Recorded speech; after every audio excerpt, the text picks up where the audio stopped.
is recording, I think. Yep, it is. All right, so's this. Okay, cool. Here we go. In 3, oops, wrong tab. 3, 2, 1. You can't enter my magical computer world without first creating an account for our social media platform that's actively destabilizing the world's governments. I'm at Walmart and there's a cat in the ice machine.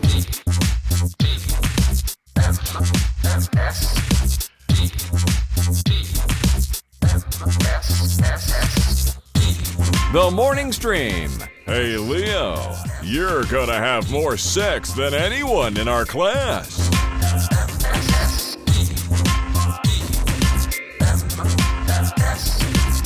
Good morning, and welcome to TMS. It's the Morning Stream for Thursday, October 6th, 2022. I'm Scott Johnson, and he's Brian Ibbett. Hi, Brian. I am. Yeah, I am. Yeah. I am. Prepping for we talked about it pre-show, but he's prepping for the big game tonight. That's right. Going to the big game. Yeah, I'm going to the big game. What's your go-to food at the formerly Mile High Stadium? What do you get there? Oh, they've got like a new section they added this year to the bottom level, which has three local good restaurants, Cherry Cricket, Asteria Marco, and a tacos place that are all owned by the same restaurateur, run by the same restaurateur. And you go up and you do a little touchpad to place your order, and then you just go up and you pick it up. And I think we're going to do Asteria Marco tonight, which is Italian food. They make these really good pizzas there. Ooh. And Tina and I have been waiting to try the ones at Mile High or at Empower Field or whatever it's called next week. Yeah, who knows? So I don't know if I'm alone in this, and you can confer or deny, but I feel some of the best I don't know why this is. It must be because you're in the open air, or you're even in closed spaces like hockey arenas. Mm-hmm. Even if the food's terrible, it's so good there. Like, I love eating at a sporting event, and I don't know why. There's truth in that, yeah. And there's some really good. So 303 hot sauce or Hatch chili sauce is a sponsor of the Broncos or the stadium or whatever, and they have these nachos there that are like shredded chicken, this Hatch green chili sauce, of course, a queso, tomatoes, onions, jalapenos. And it's so damn good. That sounds so good. And it's all stuff. Chips are my freaking weakness, man. Yeah, and it's all gonna haunt your gut probably later in the night. But for sure, the point is, while you're there and in the moment, it's amazing. Something about that, yeah. Even crappy little hot dogs. I don't know what it is. Yeah. But you give me that same hot dog at home, and I'm like, why are we doing this? This is terrible. It's like camping. We not have any real food? Yeah, exactly. It's like camping. Yeah. You go camping, and whatever it is you brought to cook in the fire or however you're doing it, it'll taste like the environment. The environment plays a big part of that, and creates a showcase for the food, a foundation for the food. Yeah, that's right. Now, speaking of foundations and showcases, yes. I don't know if you knew this, but back in the early '60s, the show Dragnet predicted the future. Right into this. Yep. What? What? I found a clip watching. Just had it randomly playing in the background for whatever reason when I'm working, especially art stuff. I love having old shit. That's a good background thing. Yeah, just old stuff. It can be comedies, dramas. I don't care. Stuff from the 50s, 60s, 70s, just playing in the background. And usually it's something like Burning Internet. I can't think of the name of the Rockford Files. Yeah. Right. It's usually something like that, or Columbo or something. Well, yesterday, I'm like, oh, they got Dragnet. Let's put this on. I think it was Tubi or something. Okay. And I just let it run. And I heard you've gone whole hog into the Tubi, haven't you? Yeah, like, Brian was right. Brian Dunaway has gotten you to drink the Kool-Aid. He was right. And with ad blocking, it's just like a big free streaming service. Yeah. And also, it has a ton of good shit in there. I feel like I owe him an apology. But anyway, I'll never do it publicly. Here's what I found, Brian, and this is just interesting. Because it feels like they successfully predicted the future. So you got Harry Morgan as the agent, whatever, and then the other dude who's the famous. Jack Webb. This is the city. That guy, Jack Webb. Yep. Yeah. And here they are talking. Joe Friday. Right. About stuff that's come true already or is coming true now. Here you go. Okay. Have you been smoking marijuana? Marijuana is illegal. I know that. That's right. For now. In a couple of years, things may change when all the kids grow up and start wearing ties and going to the polls. Marijuana is going to be like liquor, packaged and taxed and sold right off the shelf. I doubt it, Mr. Shipley. Look, I don't mean to be disrespectful, but it seems to me there must be better things for cops to do than chase down wild rumors about something as innocent as marijuana. Why don't you go after the big bad guys, the heroin peddlers? I won't argue with you about them. They should be stopped. That's right. We'd like to put them out of business. That's why we're here. What do you mean? We're trying to keep them from getting a new customer. There's a big difference between marijuana and hard narcotics. Yeah, but it's only a small step. And everybody who takes a drink is going to be an alcoholic. We know that's not true, don't we? Let's face it, we're on opposite sides of the fence and there's nothing we can do about it. For you, if there's a law against it, it's wrong, black and white. I just don't see things that way, that's all. Well, you ought to give it a try, fella. It might keep you out of jail. Maybe, but we'll change the law someday, even though your friend here thinks we won't. See? That's amazing. Isn't that crazy? I mean, that's straight up. That's exactly what happened. I don't know if at the time that sounded like crazy talk. It might have. Yeah. You know? Yeah. It's like, horse hockey. Marijuana's never going to be legal. You always do. Like when I'm watching this, I want Harry Morgan to go full Colonel Potter. He never does. Oh, for sure. Yeah. Of course. But I just thought that was something. Boy, that sounded like Tony Dow. Oh, yeah, it did. It's not him, obviously, but it did sound like Tony Dow. Weird. Good ear on that. Gosh, marijuana is going to be legal, Dad. Can I borrow the car? Me and Eddie Haskell are going to go check out the you and pictures. Eddie Haskell. I don't know who it was. He was some young up-and-comer in 1962 or something. And did you look up to see if he's dead now, by the way? No, I just assume it. Oh, okay. Just assume it. I assume they all died. I know the old guys did. I don't know about him. Maybe he's it's still some, around. 20-year-old kid in 1967. So what? He's 50 or he's 70 something. He's probably 70 or 80. Yeah, something like that. Yeah. He was probably around that. But yeah, everyone's dead. That's the rule. Everyone's dead. So here's the other thing. So that was. I just wanted to share that. Then I get this email, and this email is amazing. It's from Scott Fletcher, who rarely emails us. You guys hear him every morning when he does. The morning stream. That guy, Scott Fletcher, right? One of our favorite human beings on this planet, without a doubt. The golden voice of podcasting.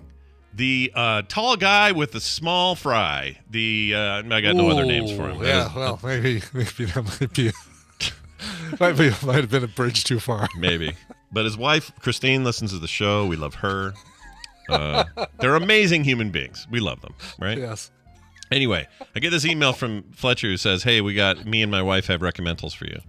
And I went, really? Cool. And they sent it in the form of audio, which is good. Okay. Also exciting. So I'm going to play this, and you guys can hear it. So this was sent on the 4th, Phoebe Straw's birthday, the 4th. And here's what they had to say. And now, Fletchers do Recommendals with my wife, Christine. What's your clip? I watched a movie last weekend that was big when we were kids, and I really hope that everybody loved it as much as I did, and that somebody will make a remake of it. Here's my clip.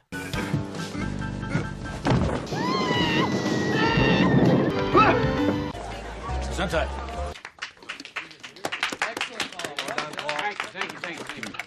Oh, man, I love that one. What is the name of that one? It was so great. Do you remember it? Do you remember, going to the theater and watching it there? I might have been 8 or 15.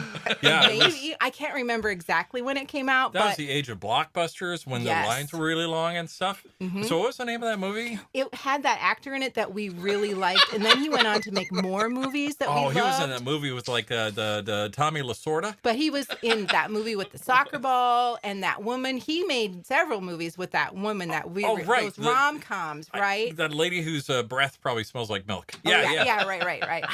I'm desperate for people to watch this movie and watch it so that somebody will make a remake. And right. So what's the name of that movie? Actually, I think they did make a remake of it, but not the same director. Yeah, with the one guy, Johnny Whiplash, exactly, Tommy Two-Tone. Yeah. So that's my recommendal. I hope everybody goes out and watches it. That's awesome. So we don't need to do a recap. All you got to do is go to shitoutaluck.com and look at the show notes, and we'll tell you all about the movie titles that we talked about today. We don't do a recap on a podcast. We want you to go to a website. So just go to shitoutaluck.com and you'll know what we talked about today. This has been Fletcher's Do Recommendals. Wow. Wow. Okay. All right. Okay. We get it. Big old gallon of shade poured right on the fire there. We get it. I would like everyone to take note that at the end of yesterday's Recommendal segment, after even we had let Randy go, I went back and said, all right, so we've got Blonde, which is a Blechemental. We've got Licorice Pizza, which is on this service. And I did do a recap, but we usually don't. So they absolutely. And they send that before yesterday's show where I actually did it. That's a really good point. Yeah, no, look, we'll cop to a little of this, sure. It happens. It happens on my game-focused shows where we forget to say the name of the game we're talking about or we don't do it enough. I totally get it. Fair play. We've gone, 5-6 minutes into Film Sack and forgotten to say what the movie is that we were watching. Yeah, absolutely we have. So look, Fletcher's, touche.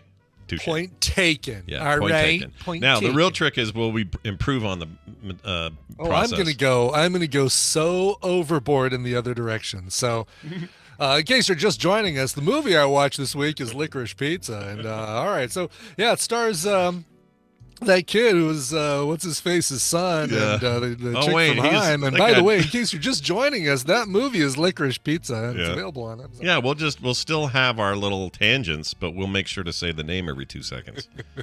We got this. Yes, perfect. Thank you, guys. I'd love to know which of the two of them.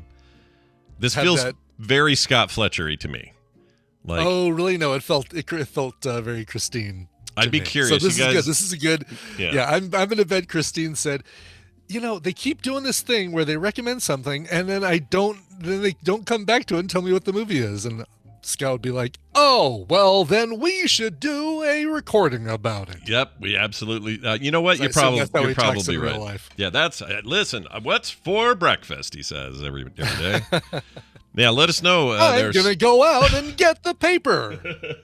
She's a professional speech therapist. It's possible that this is a pet peeve of speech therapists where people don't discuss the topic or the subject of their topic often enough or something. Right, where they don't. Yeah, you're supposed to do the tell them what you're going to tell them, then tell them, and then tell them what you told them. Well, I can't wait to see those guys again. I love them.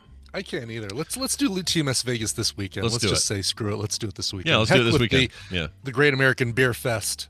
And everything else that we have planned. Forget everything else that we've got planned for this weekend, which is everything. Yeah, which is everything. All those things.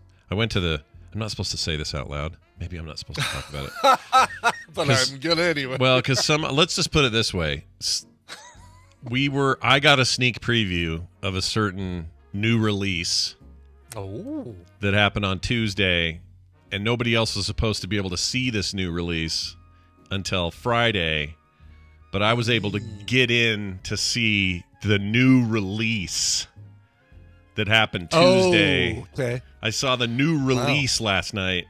The new release. And let me just say, this content. Were you on needles and pins? I was on pins and needles, and it and the content itself is adorable and very cute. For all audiences, done there. I've been vague enough. Oh wow! Okay, now I'm totally confused because I was thinking you were talking about Hellraiser, and you definitely weren't. If it's no, I didn't get to see that. I got to see the baby. That's what. Oh, gotcha. Okay. Yeah, the new release from Tuesday.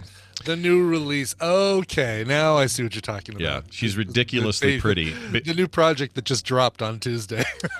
Babies are supposed to be goblin-y and ugly. I don't know what happened here. She's adorable. She's really cute. Of course she is. Anyway, enough of my gushing. Let's move on to Brian and his unpackaging.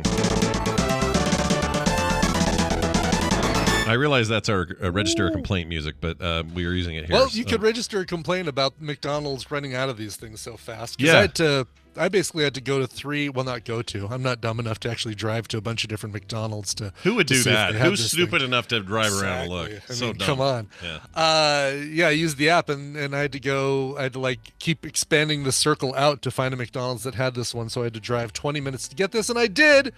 I have in my hand the cactus plant. It makes just as much sense, right?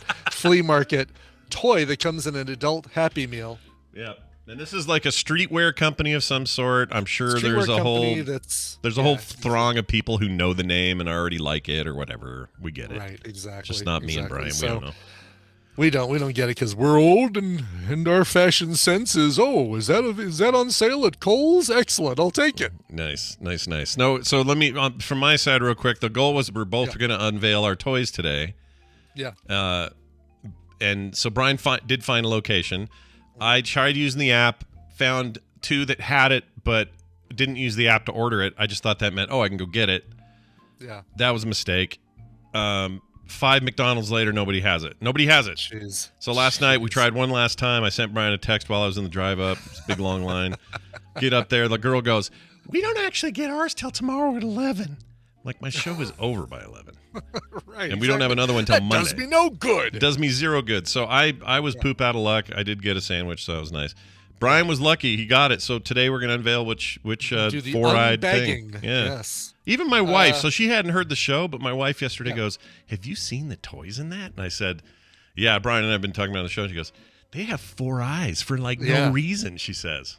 She's right. Yeah, it's true. I mean, you can say, it's based on the whole cactus plant flea market design, which is 4 eyes on a smiley face. But that doesn't even make sense. None of it does. So the 4 options are Grimace, Hamburglar, Birdie, which was introduced in our lifetime, in the 80s, and then the actual cactus plant dude wearing a trucker cap. Do we have any memory of what was Birdie's role? Was she like the chicken sandwich? I think she was introduced with the actual Happy Meal in the 80s. Oh, okay. If I remember correctly. Okay. Yeah. I know the Nugget guys And then we also got the Nugget guys in the 80s too. Yeah. That was Were the Fry Guys before that? Because we had the Fry Guys. Fry Guys, I think, were 70s.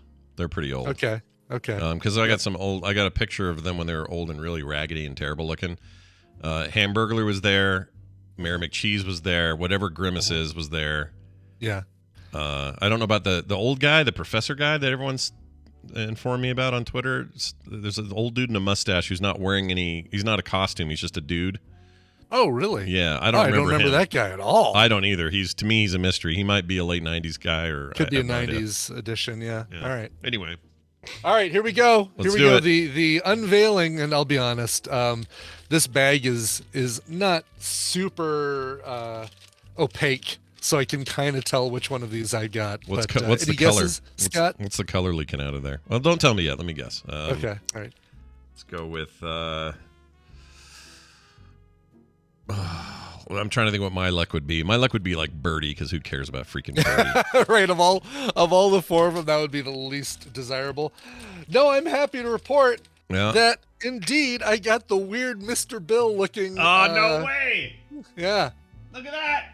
It's the actual weird dude. Okay, so he is took all of 2 minutes to design. He's the Cactus Street whatever thing. Cactus flea market party. This doesn't feel like a party. It's a flea market. All right, so does he move at all? No articulation. No, there's 0 points of articulation. Not even his neck.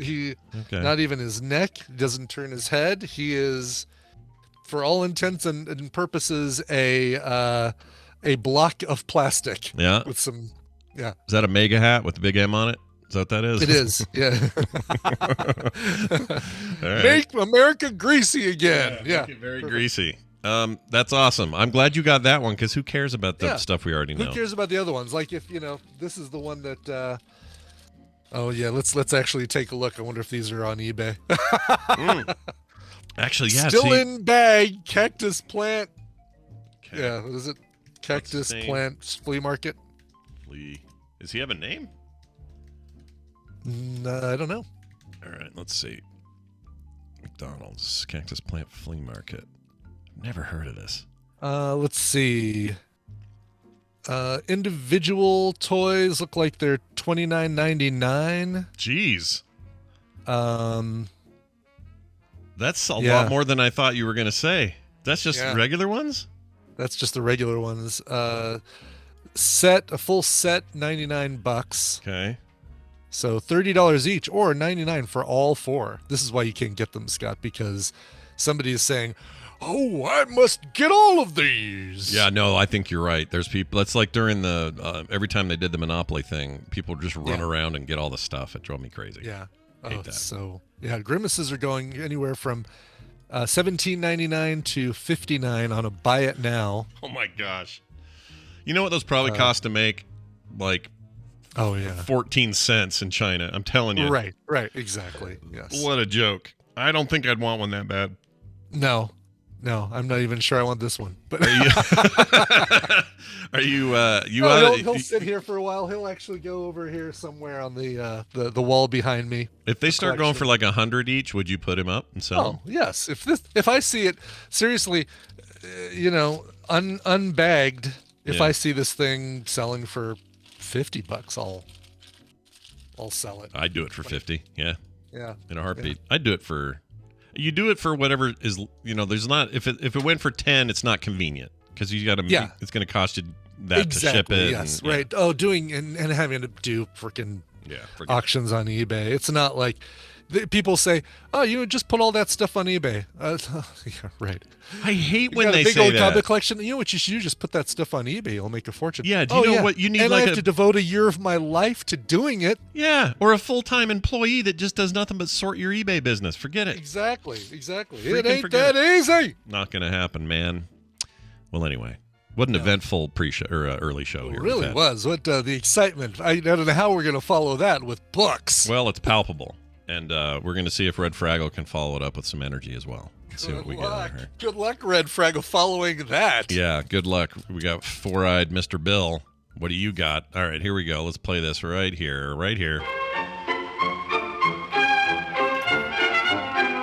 That music means it's time for us to read a book. Yes, it's Read This with Amy. Amy, welcome back to the show.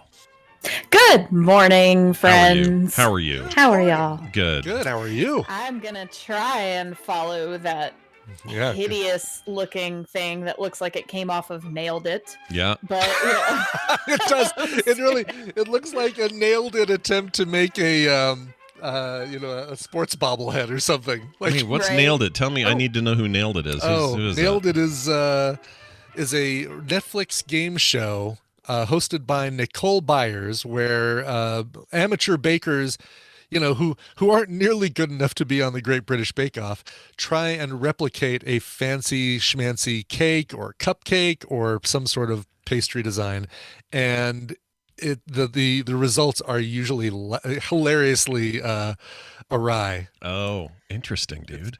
It's okay. like, here, make this cake with fondant that resembles Ronald Reagan or something like that. So this isn't the whole "is it cake" thing or any of that, right? No. Okay. This is Oh no, this is I'm being told my mic is hot. You are a little hot. It's a little crusty. I turned you down you're- on this end, but you're a little bit on the. You're capping on the high end. Is what they say in the biz. Is that a bit better? Say something for me. Hello. It's quieter, but it's still capping. Still which is capping. weird. Weird. Okay. It's like this. You sound a little bit like you're right up here, like this. Huh. Weird. Okay. I'll just sit further back. What we started. I'll just sit further back. Is that a little bit better? That's much better. Yeah, that's right. Clipping. Okay. That's right. Clipping. Clipping is the capping, word we're clipping. looking for. Yeah. What are we thinking here? All right. Well, it's great to have you here. We have Amy on to talk about reading in books, and she's made some fine recommendations before, but I'm sure today will blow our minds. So, Amy, what'd you bring? Oh yes, so it's October, so it's fun, spooky time. So this is one of my favoriteest books. It's not scary, but it has a little spookiness to it. So go ahead, play the clip. Let's play the spooky clip. Strike me silly, said Mr. Owens, if that isn't a baby. Of course it's a baby, said his wife. And the question is, what is to be done with it? I dare say that is a question, Mistress Owens, said her husband.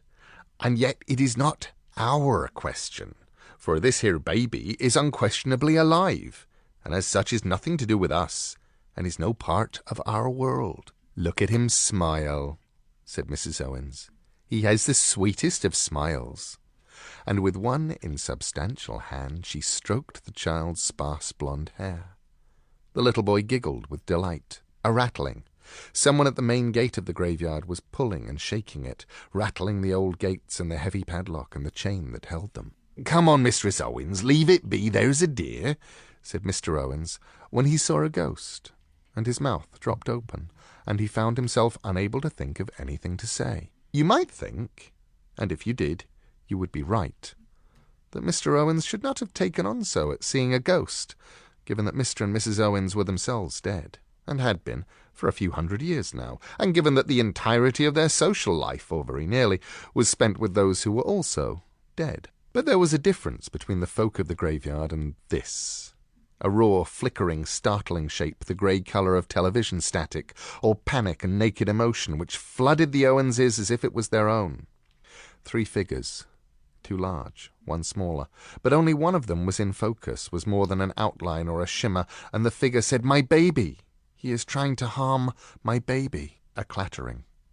The man outside was hauling a heavy metal garbage can across the alley to the high brick wall that ran around that part of the graveyard. "Protect my son," said the ghost. Ooh. So we got Neil Gaiman, obviously, doing a deal. Yes. Baby. Just keep saying the word baby. Baby. Baby. He's really good at that northern, rural English accent when he needs to pull that out, where that's that whole, like, "we don't know where we found him," that whole, like, thing. Yeah. I love that so much. Can you say that again? Never again. Never again.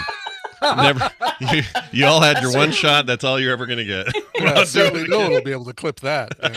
Oh my gosh. Anyway. Yeah, so this is a bunch of people in the chat have spotted it, including Carter. Yes, it is the Graveyard Book. This is one of my favorite books. It's got great rereadability. It's an easy read, so you can easily give it to anyone. Probably, I would say maybe 10 or 11 up can read this. And it's just really fun. It's a little boy who gets raised in a graveyard by the ghosts in the graveyard. Yeah. And it's a really fun, cool book, and it's got lots of sort of mystery and intrigue around it. Like, why is this man Jack chasing him into the graveyard? Why is he chasing a baby? And all of that, and but then it's also just watching this kid grow up in a graveyard, and all of that entails. So that's awesome. It's amazing. Yeah, there are 2 versions of the audiobook that I found on Audible. One of them is only narrated by Neil Gaiman, which I myself, that's the version that I have, and I love it.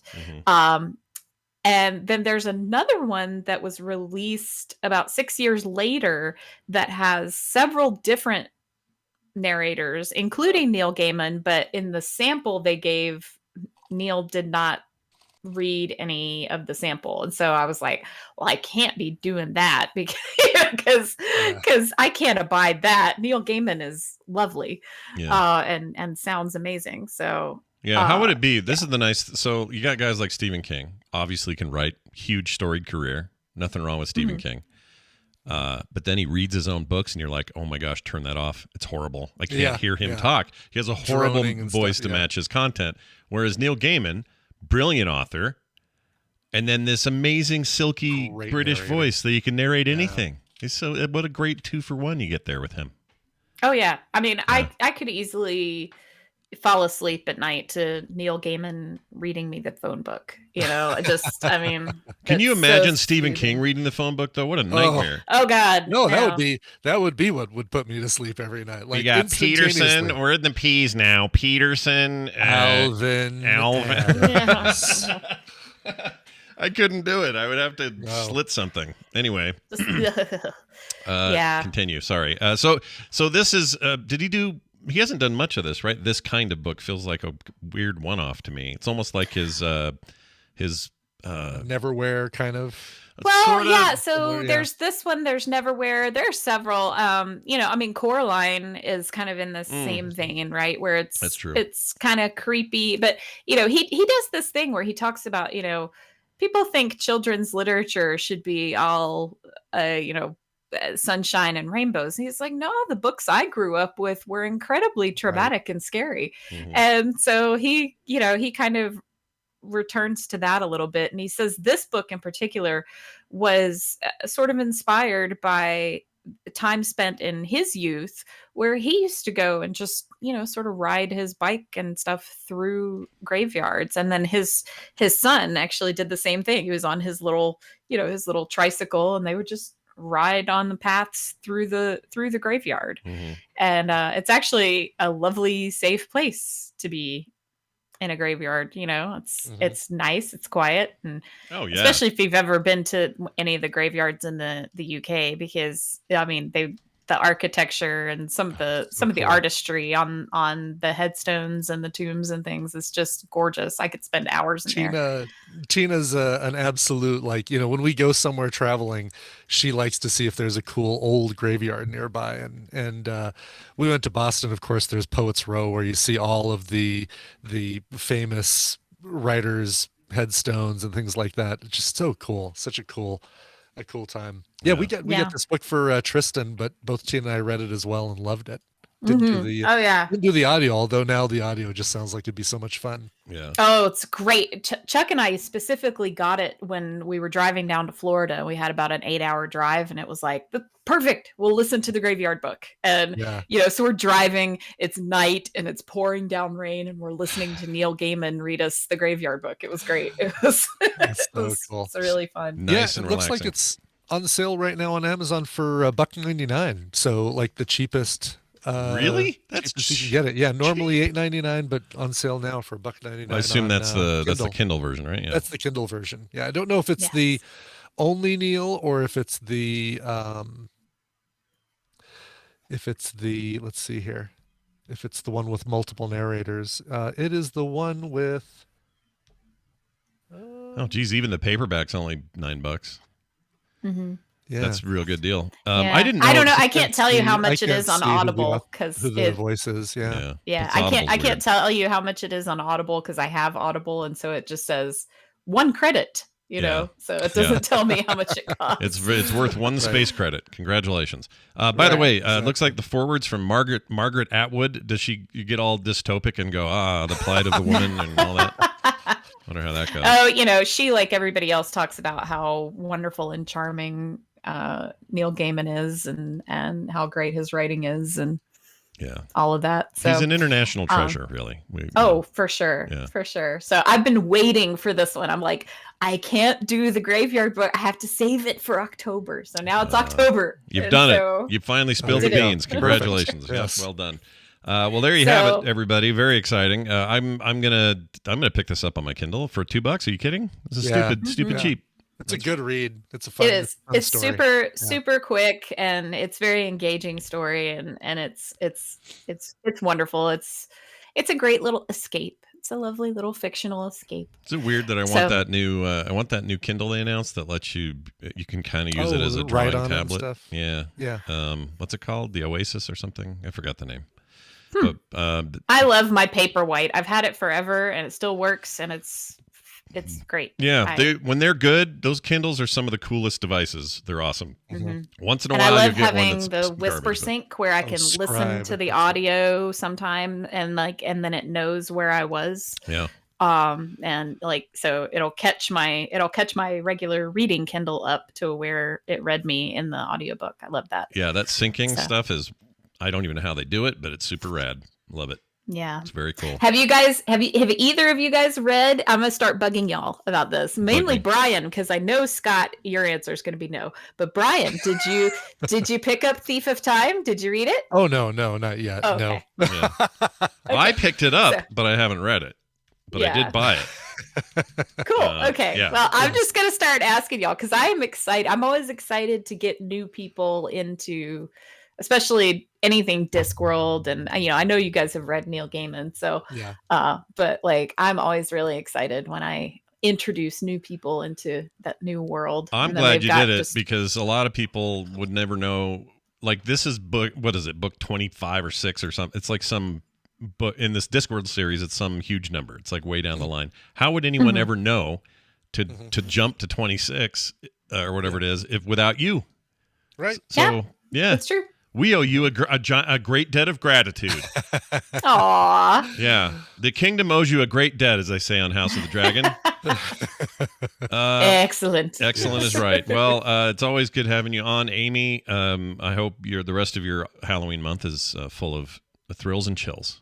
And and that we'll get to do this again next week when you'll bring yet another book to us. How's that sound? I will indeed. Thanks, guys. Bye now. Thanks. A little crunchy microphone. It's fine, though. Yeah. It's fine. Once in a while it's we funny have how I think over the course of the segment, she was sitting away, and then she just got right back close and then on it again. Yeah, she's right up on it, and it's okay. Yeah. We're okay totally with fine. it. Totally fine. We know. No complaints here. We get excited about this stuff, too.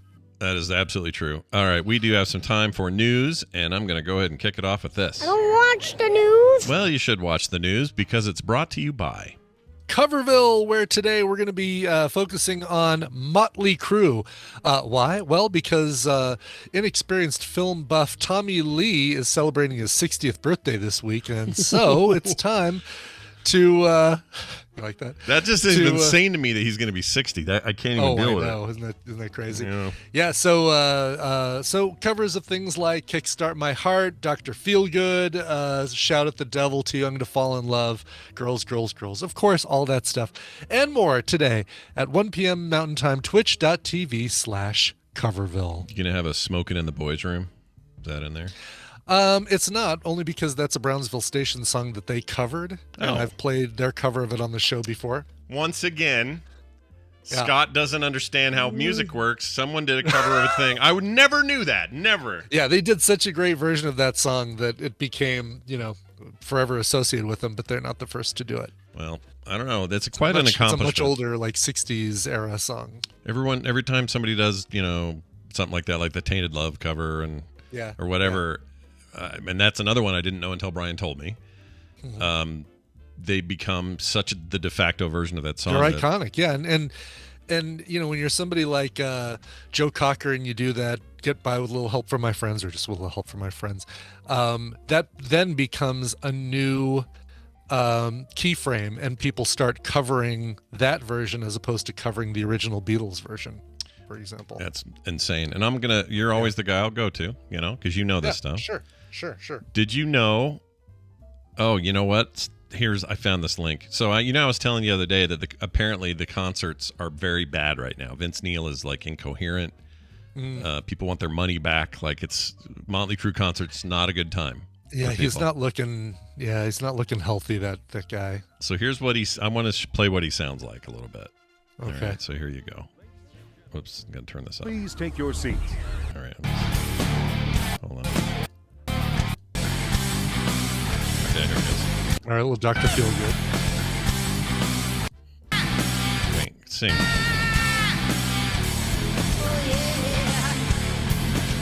Is he not actually singing? Hold on.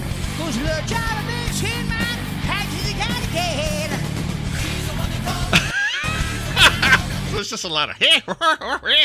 It sounds like somebody when they superimpose what it looks like the lip reading, lip reading. Yeah, it does.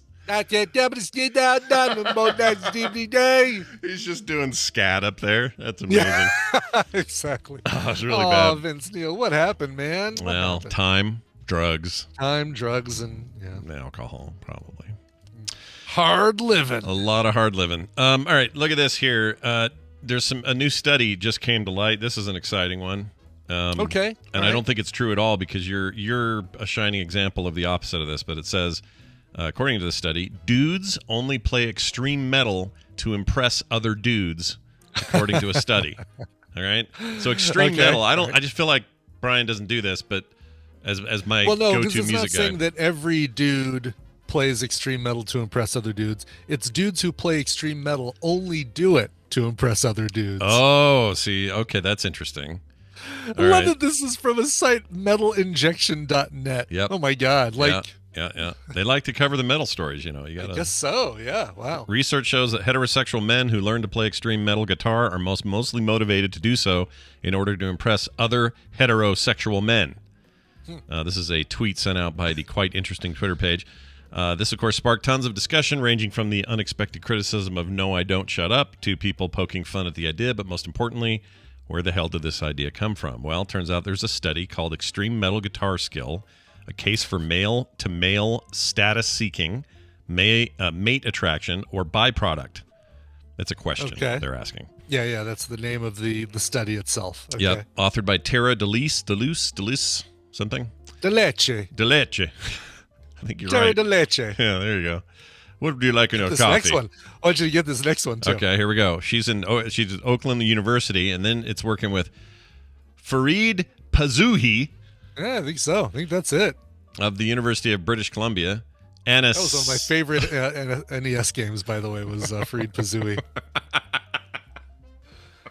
They had that bird sidekick. And yeah, Fareed Pazouhi. What a good time. It inspired a whole generation of platformers. It really did. Totally did, yeah. Anna Salzala? Probably Sala. Zala. I think it's just Zala. Zala. It's one of those Eastern European names where the S and the Z are differentiated from as just a standard S sound. Oh, there you go. Oakland Could University be, also. If she's Hungarian, could be Shala. Oh, yeah. See, the Hungarian connection. Yeah, Czechoslovakian Zala. Yeah. Nicholas Copernicus of the University of Turin and Todd K. Shackelford. I can say his name. Yeah. From Oakland University. Anyway, according to the study, music is believed to have two functions: as a vehicle for sexual selection, or because the human brain is so complex, we can actually make music. Through the authors, or as, not or. I write the songs by Barry Manilow to select which sexual partners won't have sex with me. That's right. That's how you eliminate those who don't want to be exactly there. Right, yes. Through though the author argues that because extreme metal is so heavy male leaning, and by the way, I'm not quite sure what he means is extreme. Probably screamo type stuff. Probably, I don't know. Yeah, extreme metal. I think like speed metal, thrash, speed metal, thrash, Metallica, Megadeth, Anthrax, that sort of thing. Wonder if for those guys if Metallica's too melodic. I remember there's a lot of complaining when what's their names? Down with the Sickness took off. Disturbed. Disturbed. Yeah, they took off, got real big, and I really liked them, still do. And people were like, they're not real metal, and I'd say why, and they'd say there's too much melody in their music. Yeah, I know, which is the worst argument ever. It's like, no, that's actually kind of makes them listenable. Yeah, that's why I like Five Finger Death Punch. That's why I like these kinds of bands, because they're actually making music. So Darth Swifty says, Cradle of Filth, Dimmu Borgir, these are extreme metal. Okay, they're not just talking about Gary Sharon's band, right? Extreme metal. No, probably just not extreme. Yeah, and then the material his car is made of. No, they're not talking about that. Gotcha. Says, however, sorry. Okay. Authors argue that extreme metal is heavily male-leaning. Quote, it is unlikely that extreme metal musicians are primarily trying to increase their mating success through their music, unquote. Probably not. Yeah. Probably not. Says, however, musicians increase in this... their mating success. Oh, my God. That's just so clinical. I know, right? You know, everyone says sex, drugs, and rock and roll, but we say coitus... amphetamines and this, whatever we said, mating possibilities. Mating. It says, this raises the question, wait. However, musicians in this genre heavily invest their time in building technical skills, i.e. dexterity, coordination, timing, which raises the question on the purpose behind this costly investment. It could be that men engage in this genre mainly for status-seeking purposes to intimidate other males with their technical skills and speed and thus gain social status. I would argue that technical skills like dexterity, coordination, and timing are probably very useful in mating. I mean, look, if I had a little more dexterity and timing, sure, Lord knows how many kids I'd have. Yeah, right. Cardi, you like that? You like that? She's in the chat today, unfortunately. She just disconnected. Said, okay, I'm done listening to this episode. Thanks, Dad. I mean, you can hardly blame her. Anyway, that's an interesting study. If you want to read it, it's over at... I'm really good with my fingers! That's right. I'm really dexterous. Wait, how do you say it? Dexterous? I just did that. By the way, what Brian just did and what I just did, that was better than what we heard from Vince Neil a minute ago. Yeah, it kind of was, yeah. Sorry, Vince. Feel bad. The rest of them seem fine. Mick Mars looks like he's about to die, but he's there. He's doing what he's got to do. Oof. Carter said, "I wish I could express in chat how much I just how hard I rolled my eyes just now." Don't worry, she'll tell me all about it later. She's leaving soon. She's out of here in like for Iceland, 20 days. right? Iceland, yeah, for 2 months. To the land of Bjork. Yep, all Bjork all the time. She's got all these cool. We got some listener who hooked her up with a bunch of cool meetings. I'm so excited for her. Well, that's cool. Me talking about this makes her nervous. Is Bjork going to be at those meetings? Because I would assume so. I think she's Bjork moderating everything. So does everything there. Like she's she'll sit down and the guy will Burger go. King. The guy will go. So I hear you're interested in working in the games industry, and Bjork will turn to her and go, I hear you want to join the games industry. Check me out in the Northman, she'll say as she leaves. Anyway, here's a new one. Here's a story. Kind of like my Adam Sandler. You're not wrong. Yeah, it's a little Adam Sandler. It's okay though. I watched that Chris Farley documentary a couple days ago just for fun. I didn't do it as a that one with his brother. The big focus on his brother. Yeah, his brother does a bunch of stand up in it, Yeah, and then later you hear from like all the Mike Myers and everybody who worked with him. It's quite good. I recommend it. But it is really good. Yeah. It was sad, but also I always like hearing Adam Sandler just talk like a normal guy. Something about that. I don't know.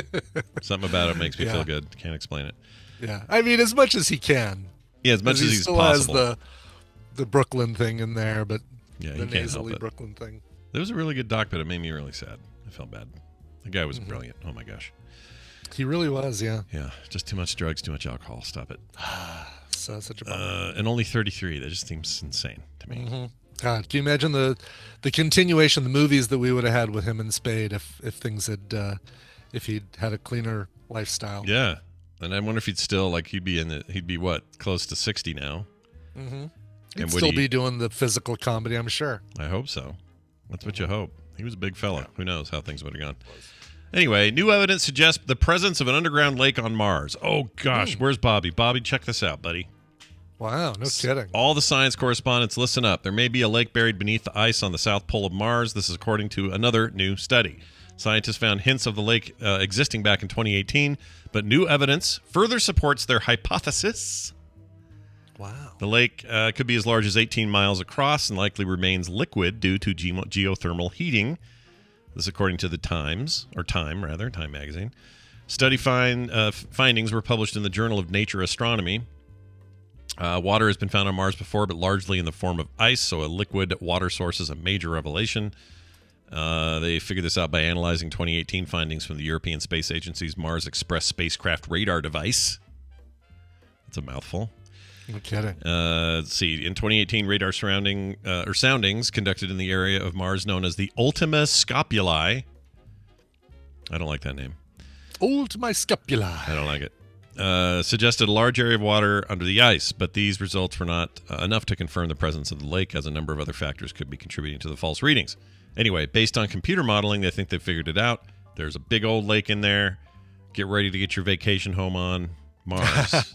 I'm just wondering if whichever Discovery or rover, whatever the vehicle that we put on Mars, which I guess is a rover, if it starts digging and then it finally just releases this monster that somebody finally said, I think we can finally trap this thing in the lake under the surface.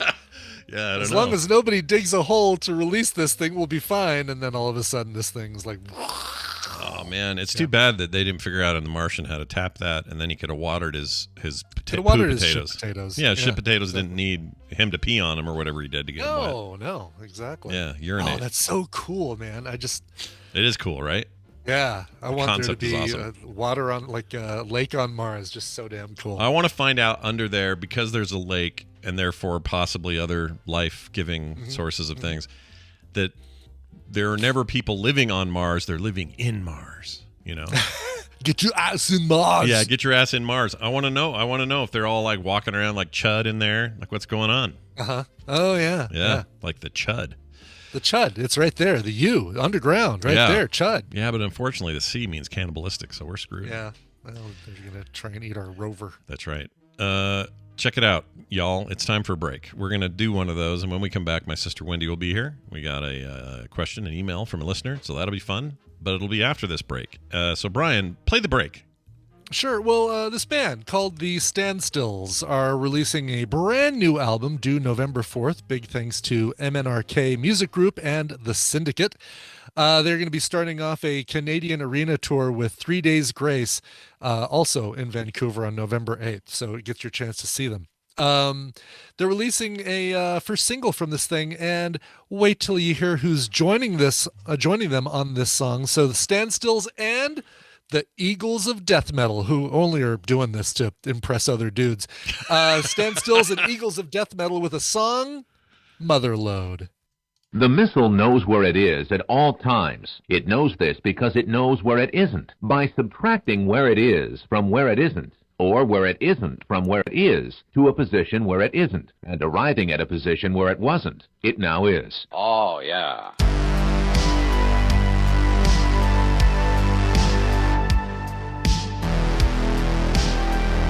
Say one word about this hat, and I'm out of here. This is the morning stream.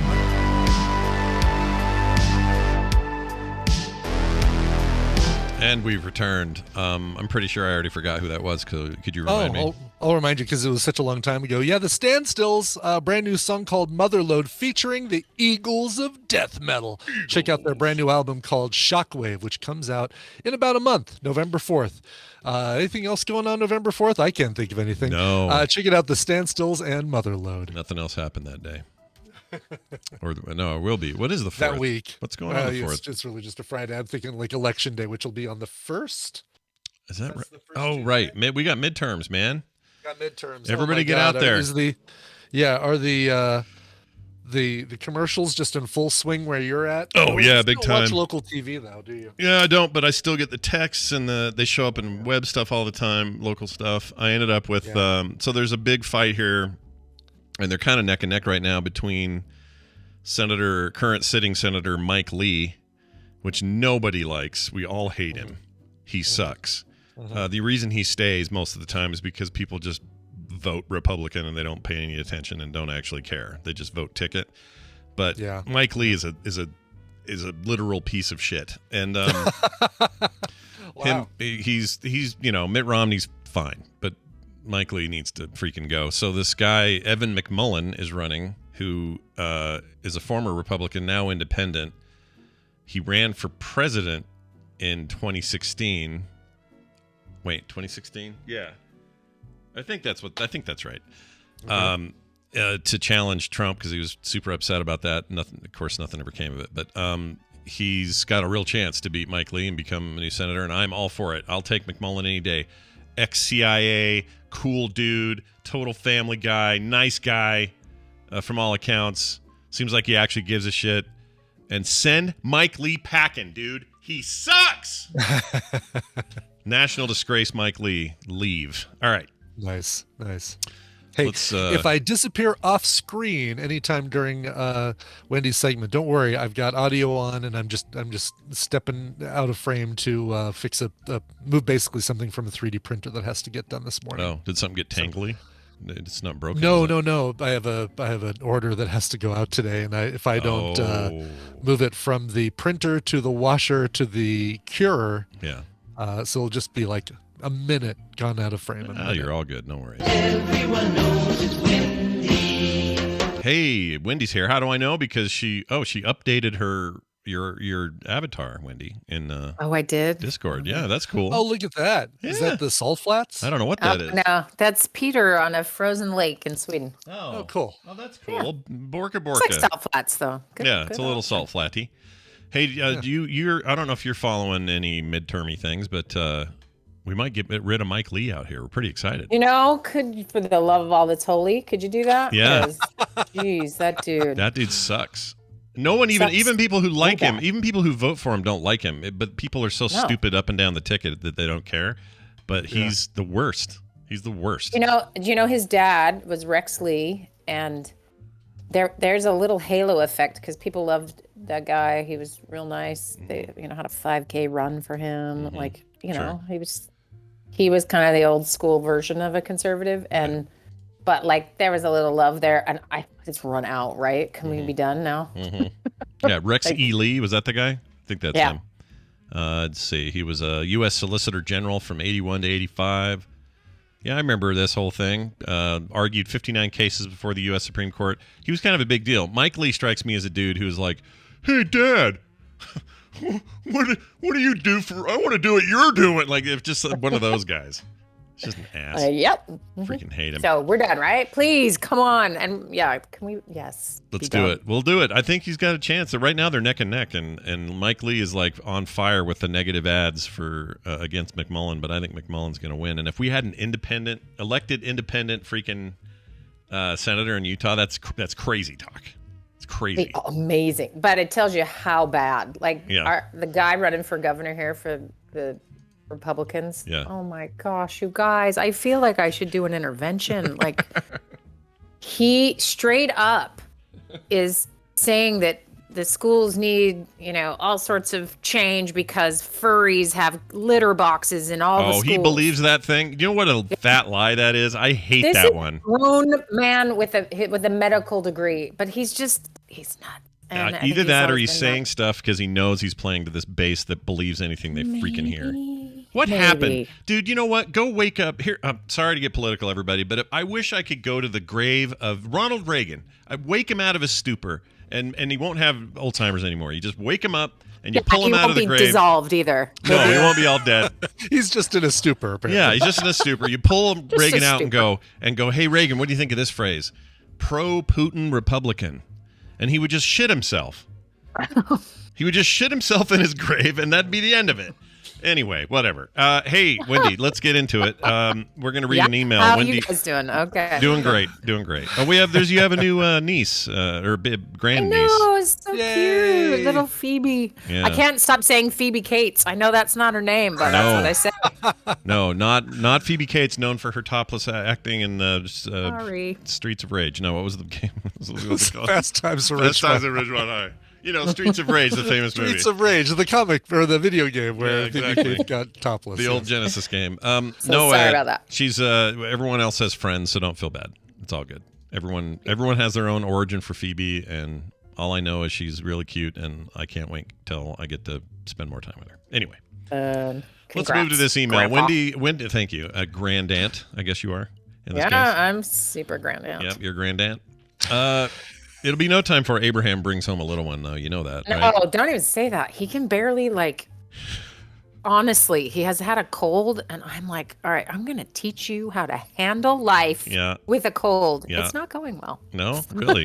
Well, see, So men he are cannot care for another human. So no. men are wusses when it comes to colds. I've learned. Jeez. I know I am. We're going to break that tradition of man cold in this house, and it's not going well. All right. Well, good luck with that. So Wendy's an actual therapist, everybody. She comes on the show on Thursdays, helps people out with their problems because, we're just nice like that. And today we got an email to read from somebody called Anxious in Austin. We're not going to use their real name.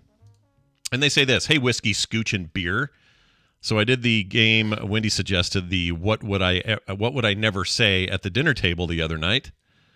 My wife said, quote, I've saved up a ton of money and we're taking a 2-week vacation because I don't save money and I hate vacations.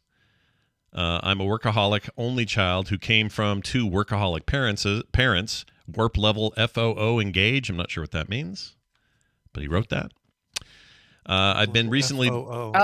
Yeah. FOO is family of origin. Oh, okay. Oh, warp level family of origin engage. Yeah, like your foo issues. It's like, oh, here's my foo issues. Okay, Engage. wait. So this would be like my parents are, let's say, Korean immigrants, and they worked 8 jobs and scraped together and built a restaurant. And they just, did everything they could. And we got to go to college because of their work. But now I'm expected to be as good as them. Is that what that means? FOO? Well, that could mean that in every single which way. And here's what I love. Foo is like, it's a clinical reference of like your family of origin. Yeah. And just write your family now and then your family of origin. And there's different things, of course, that arise from your family of origin.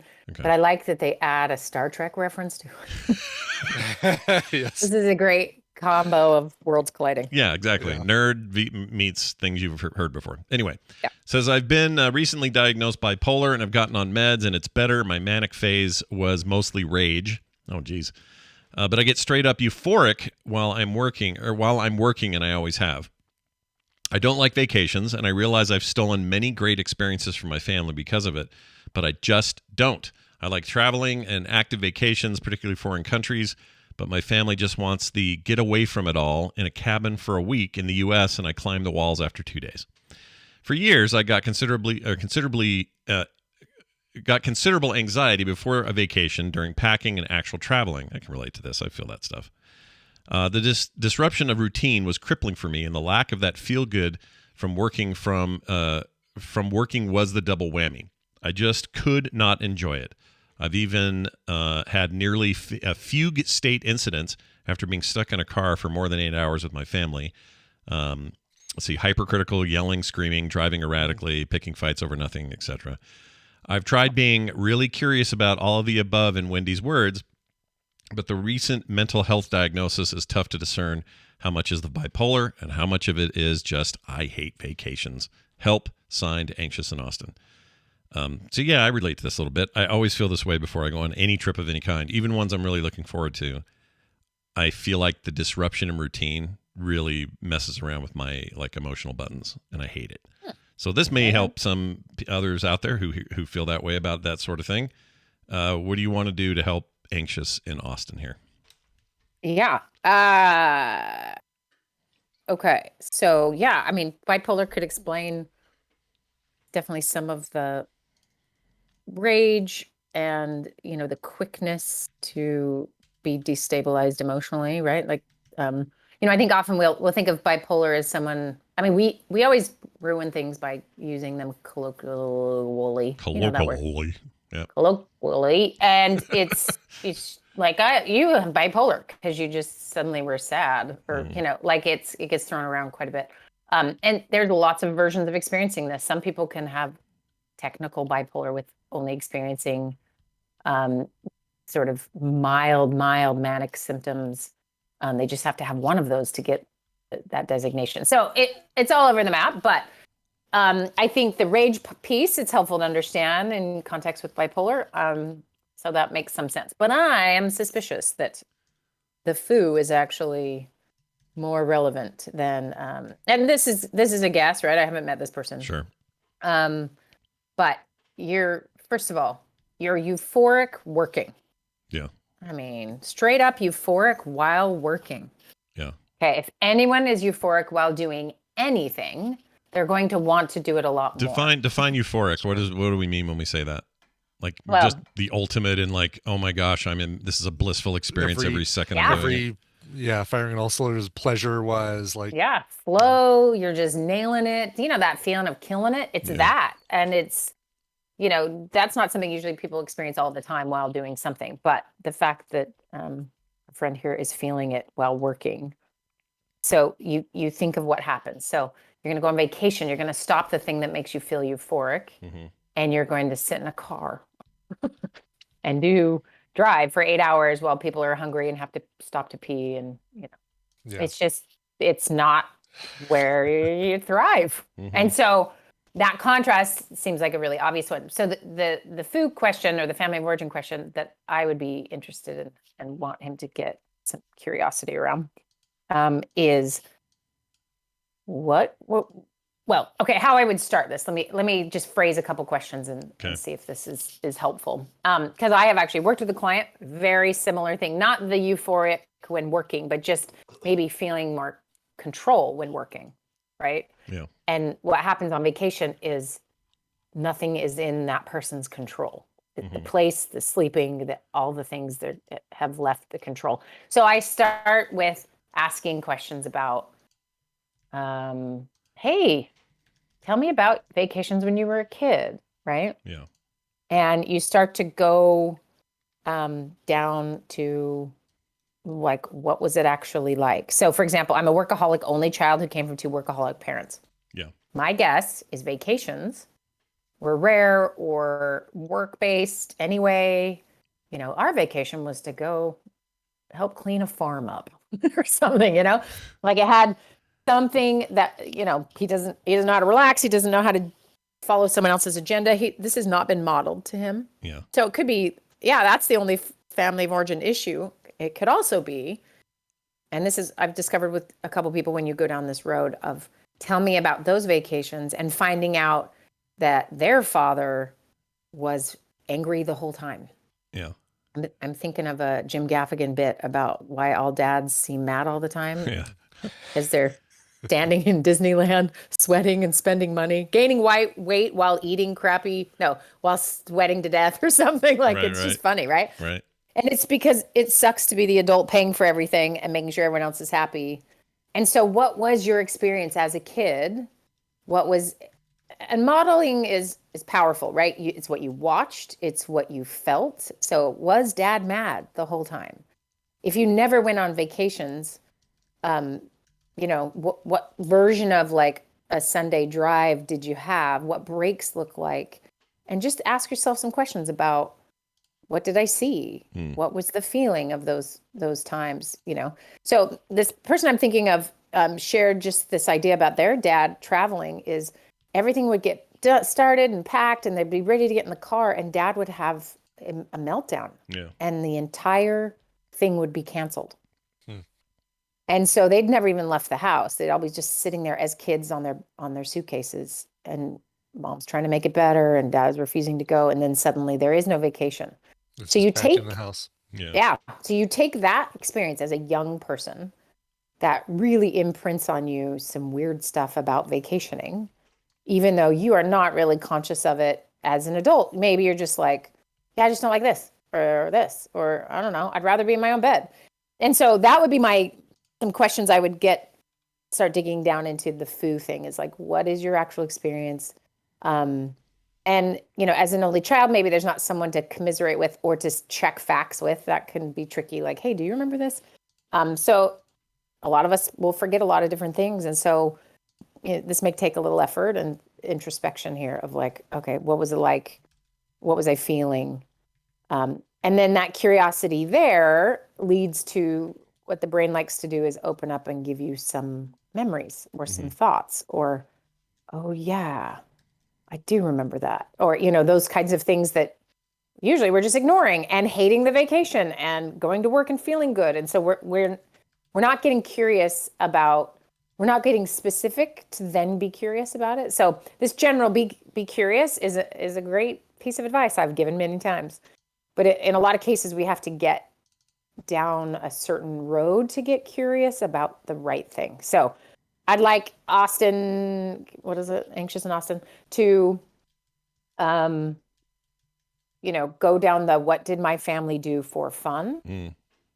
And scrape it together. If you think nothing, we just worked. Okay. But people also slept and ate food and maybe you didn't work 24/7. So find those spaces, see if you can bring yourself to remember some of those.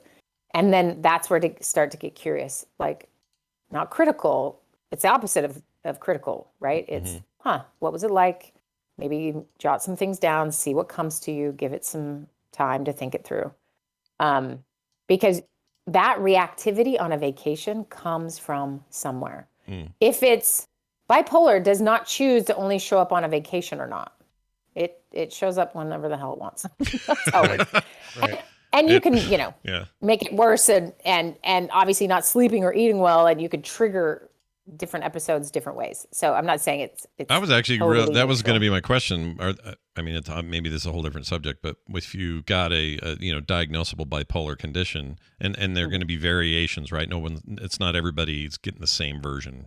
Like anything, it's like it's hard to explain what I'm trying to say. And medication is really your best friend. Yeah. And complying is the hardest thing anyone ever has to fight with bipolar, because once you feel normalized in terms of mood management, you think you're fine. Yeah. And sometimes it's really tempting to quit, especially if you don't want to be on medication in the first place. And I've known many people who just really love the manic, and it's really hard to give up. Yeah. But manic rage, maybe that's easier to want to give up because it's, other people in your family are not happy about that. I don't know. It varies. But that is going to be really important to treat that and, learn skills around that. This is like a side gig that I'm talking about. Yeah. is getting curious about your travel, because obviously he brought it up, right? Right. So you would get curious about what did you see, and really even more than like some story of something, it's like the feeling of whatever that felt like, right? Kids are really perceptive about, they may not have language for stuff, but they feel it and they sense a shift and they know things aren't okay or something's scary. We're just humans. That's how we pick up on each other's cues. And so there was cue picking up, like work matters. Work is important. And so here's this person who's got a family who's demanding some attention and taking him away from something that feels euphoric. That's the other thing I'd get curious about. Why work is so euphoric, and is that the only place that he experiences euphoria? Yeah, does it matter which?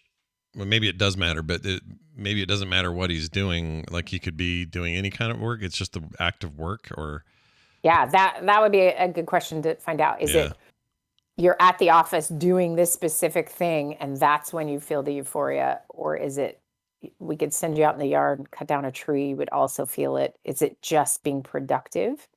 And I'm going to make a guess about his foo is that productivity equals love and goodness or worthiness. And so when that's the case, just being you without doing something will feel like maybe unworthy or unlovable or somehow problematic.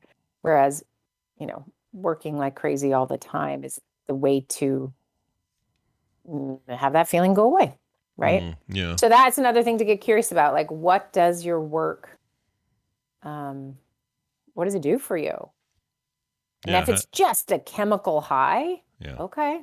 Yeah. And that's, understandable. But most things are not just chemical highs.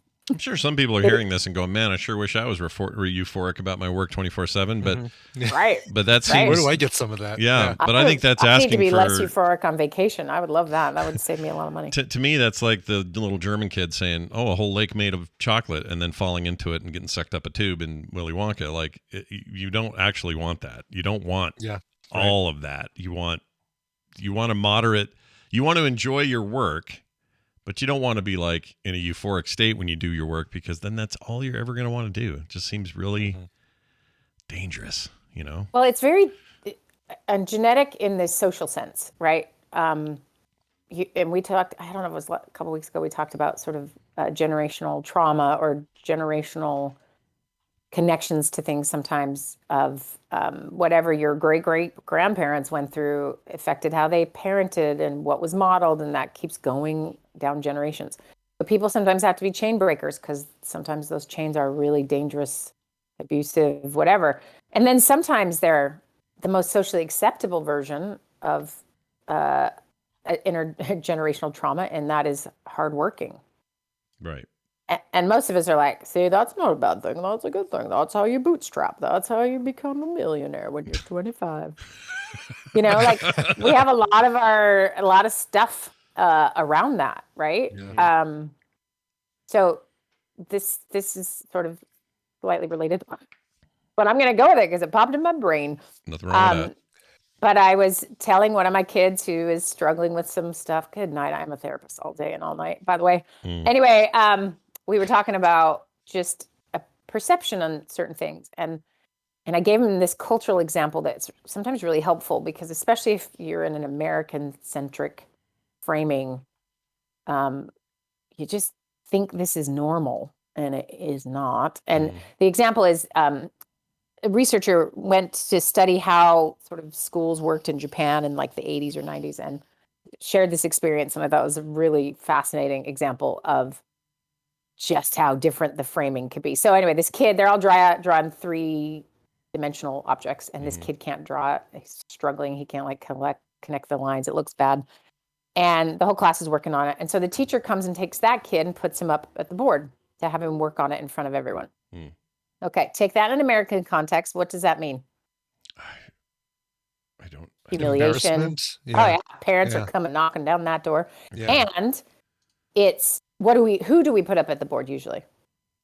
The struggling kids, the kids who are having a hard time keeping... to show the whole class how to do it. Who do we ask? The teacher's pets or the the kid who's awesome at it, right? Yeah. So in Japan, the framing is that struggle, and listen, this is not a commentary on their overworking workaholism, okay? Yeah. But just the framing of what solving a problem or learning includes is that it includes struggle.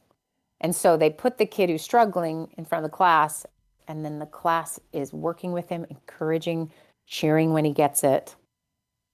Like, what a different story, right? Versus I'm the kid who does it right, and now I have to go stand up and perform and get it perfect, right? So I am talking about my perfectionist child in this story.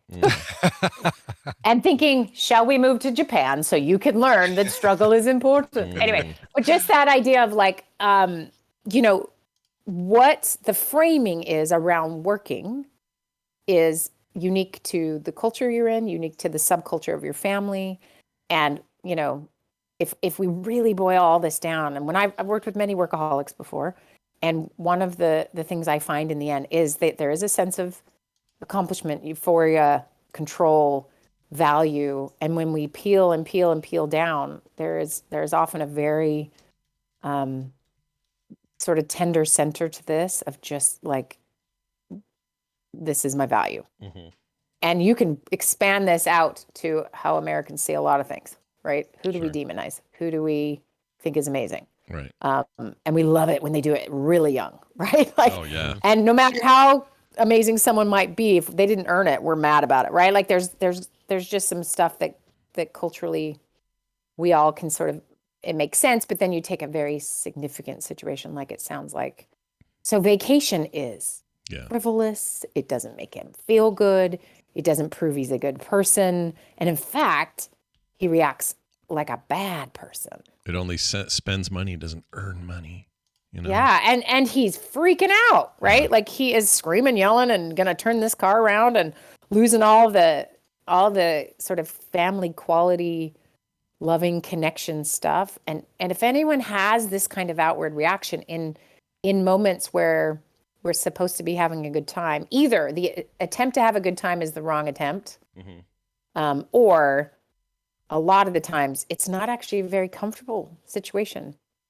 Chatting and laughing and having, 8 hours to bond can feel really threatening if that is not what you're used to. It's not your love language. You don't understand why it's happening.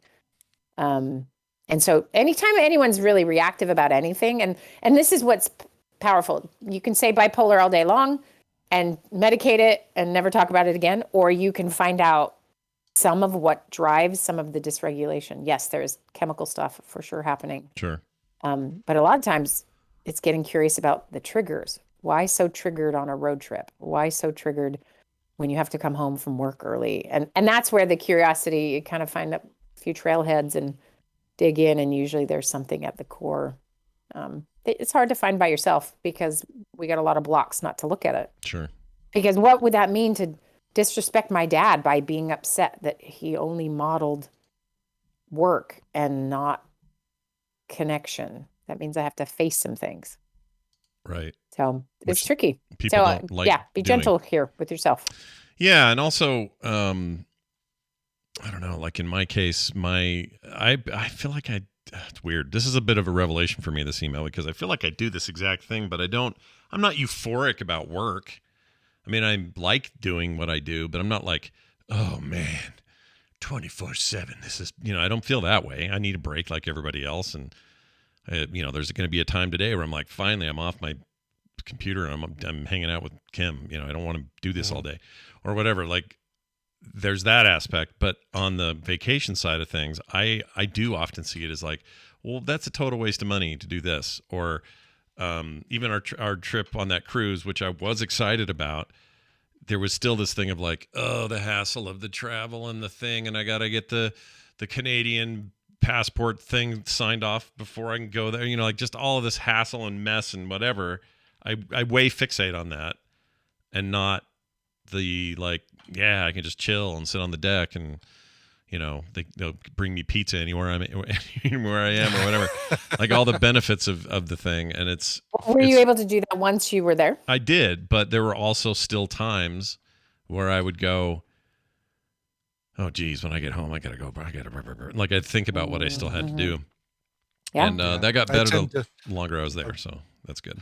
Yes, Brian. I tend to notice and dread the halfway point of a vacation. Like when I'm like, if it's a week-long vacation, like I'm having a great time. And then it's like, oh no, this is like the halfway point. It's half over. Oh no. And I tend to just dread that moment, because then I start fixating on like, oh, there's less of my vacation in front of me than there is behind me. And yeah, I don't know I did why a little I do of that, that too. I hate that I do that. I did that too with this trip, and I did both things. I was like, work this, that, and then I got to the midway and went, oh no, we're halfway. Like I felt the same stupid thing. And I'm guessing a lot of people have versions of this, but I really, if this exists, I admire people who can just go, disconnect and go. I wish I could be more like that.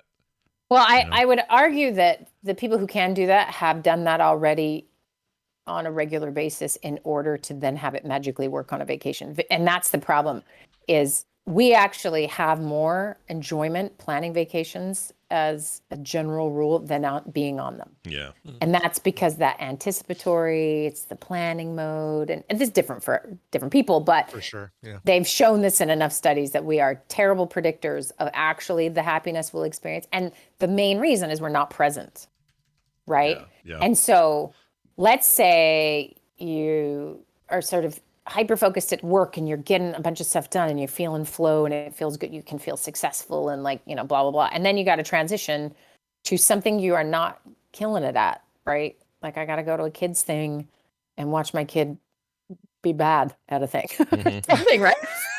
Right. And, and you're just like worried and annoyed or, whatever you're doing. And you're not killing it. So the next time you go back to work and you're killing it, it feels great.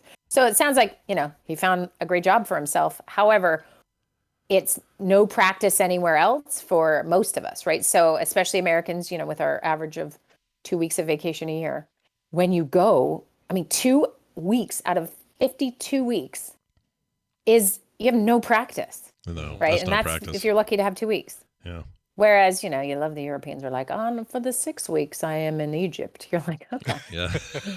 Do you relax? Right. At week 3 is when they're like, I guess I have to go back in 3 weeks, whatever. But just like, we don't train for this. We don't know what we're doing. And being present is one of our probably one of our biggest challenges, is to not be thinking about the past and not worried about the future. But what'll help us? I know what'll help us, dude. Here's the deal. Like in Europe, you talk about, in Europe, they're like, 6 weeks, I'm going to Egypt. They don't have to, they're no longer in the mode of, we must colonize everywhere we go and we must take over the world one colony at a time and bring the king's love to everybody and all that. They stopped doing that, thank goodness. The effects of which still haunt the world sometimes, but they stopped. And part of that was them going, all right, we're no longer the biggest chicken in the yard. We can relax a little. We don't have to be we don't have to constantly act like we're all that and then a bag of chips. They can just relax. I feel like that's an evolutionary sort of on the level of like national evolution. These countries have been through it all, including the rough early parts, the bloody middle parts, the waning latter parts, and now they're just kind of like, all right, let America, China, India, and them just strut around like they're the leaders of everything, and we'll just sort of sit here.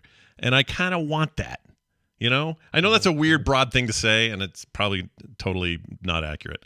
But I look forward to the day where we're just a little less, feel like we have to be so damn competitive all the time. You know what I mean? Yeah. Uh-huh. We're just always like, gosh, dang it, we must be at best at everything.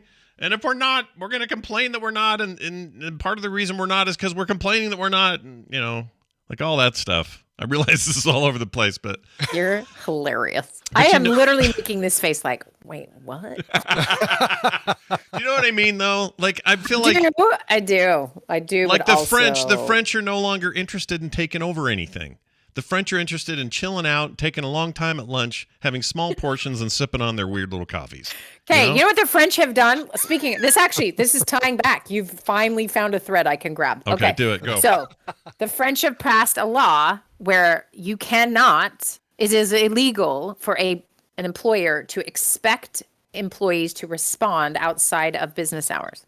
Oh wow! Now you can send an email and a text all day, but it is illegal to require them in any way to respond outside. So if you can respond, but you're not You are by You're law not required to. Okay, Yeah. gotcha. Okay. Yeah, you can't. But so again, let's leave it up to you. But it is illegal for your boss to then have there's any ramifications for you not working while you. So should if you be don't working. answer it, they could go, you're fired, Yeah. and that would actually be grounds for Yeah, you'd and be in the trouble. Swedes are moving towards a 6-hour workday. Yeah. And I forgot where. So maybe your European theory is right. I think it but is. Do you know the origin of the 8-hour workday? No, but before you jump off of that, because I do want to hear that, how do you go from we're Vikings and we'll gut you with all our axes and shit, and then they go, Those are the Danes. we're gonna have a 6-hour work day. You know what I'm saying?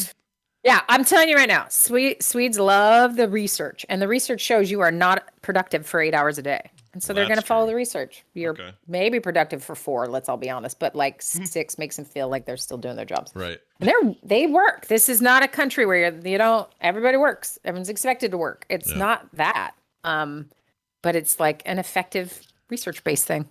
Yeah. And also, like, the reality is mental health isn't good anywhere. And so, some of it's like having an honest look at that. Yeah. So anyway, the origin of the 8-hour work day is railroads. Really? Did you know that? No, I didn't know that. So like railroad workers were working like ridiculous hours and death and chaos, right? 8 hours is equates to the livelong day.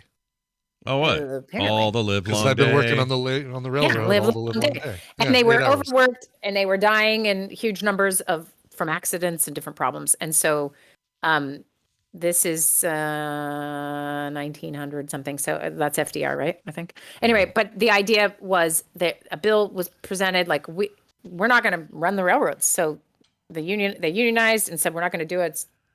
Here's what we want. We want 8 hours. Yeah. So they passed something to give them that time.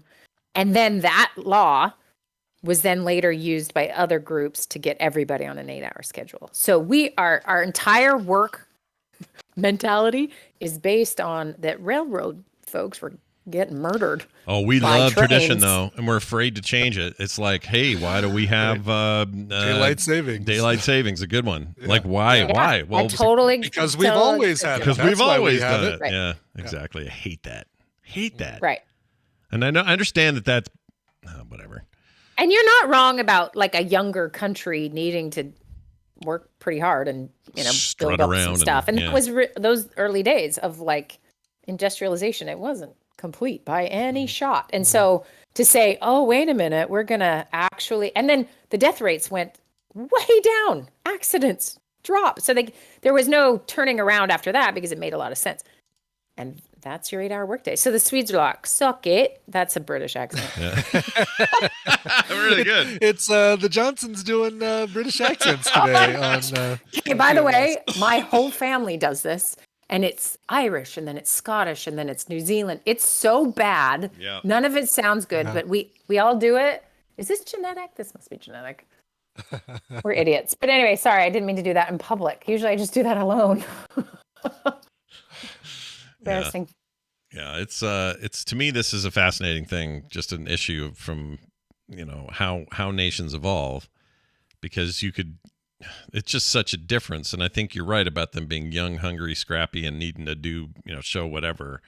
And now when you're the big boy, which just usually means financial dominance in a modern sense, when you're that, then you're faced with all these issues, these growing pains of like, well, but how are we mentally as a group? How are we as a society? What are we treating each other like?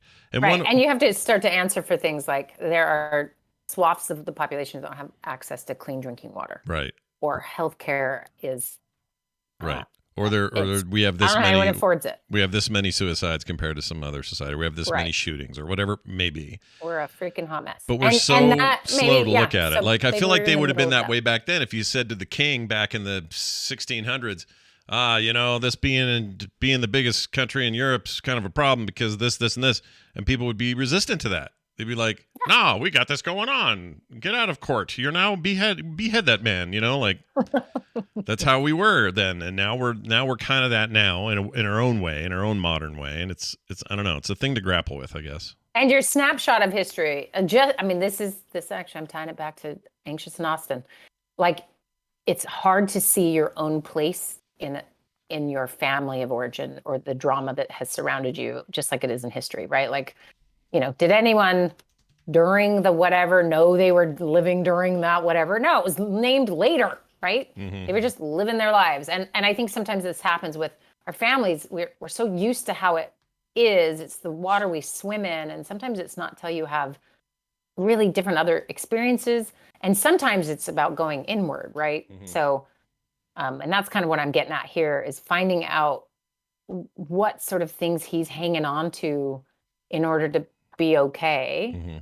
Because we run out of energy at certain points. I mean, a lot of my clientele ends up, 40s and late 30s to like early 50s of just like everything's flipped on its head. And it's because everything we were doing up to that point before the midlife was, grappling or managing or hiding or segmenting or whatever sort of tactics to survive and chase the dollar or chase the whatever ways to feel relevant and loved. And then suddenly it's not working. Yeah. Well, it's so, yeah. Well, I hope Anxious in Austin takes this stuff to heart and send a tiny piece of your euphoria my way, and then I'll just do that for a little bit. Like we just spread it out. It always seems like it always comes back to equilibrium, doesn't it? It's like the right balance, the right mix, the right levels, because it's normal to sometimes feel in the zone for working, but it's not normal to feel that 24/7. And if you did, yeah. I mean, imagine. That is what mania is, by the way. Right. That's a definition of mania. Yeah. And people lose a lot of good things in their life when they are stuck in that. So no, yeah, and balance is not a thing, by the way. Yeah. It's balancing is maybe a better verb to use because of just trying to reorient and manage and shift, and that's why life's not easy. Do you think right? the entire it doesn't ever get there? Do you think the entire cast of Jackass all have mania and they just have never been diagnosed? Yeah. Yeah, I do too. Yeah, I'd believe it too. It would be fun. I would love this if someone, this just popped in my head. If someone sent us something to watch and then analyze, but it can't be like 400 episodes of something. It has to be like one Faulty Towers episode or something that you just, a character you find interesting. It'd be fun to analyze because I think and say, there's a lot of stuff like that that's out there that's interesting. Yeah. I'm a fan of Ted Lasso. I'm sure anyone who's seen it likes it. It's good, right? Yeah, it's great. I love that his character, like the weaving of like this super chipper dude, and then the realities of what that actually is for him and stuff. Like that's a great example of seeing the arc pretty quickly, and it's played out pretty well. But anyway, so that'd be fun if anyone's bored and has a character they want to. But I need time to see it because. Right. I've seen everything you've seen. Yeah. People. You're a busy seer of things. That's your new title. All right. Well, this has all been good. Let us know how things go down there in Austin. And Wendy, you're getting to the wire here on the signups. Oh, we already started. Oh my gosh. On Monday, yeah. Oh sorry, my heck, everyone. that's The great. wire is passed. If you didn't get in, sorry, too bad, so again. sad. But I know a few that are in, and they're all stoked as usual.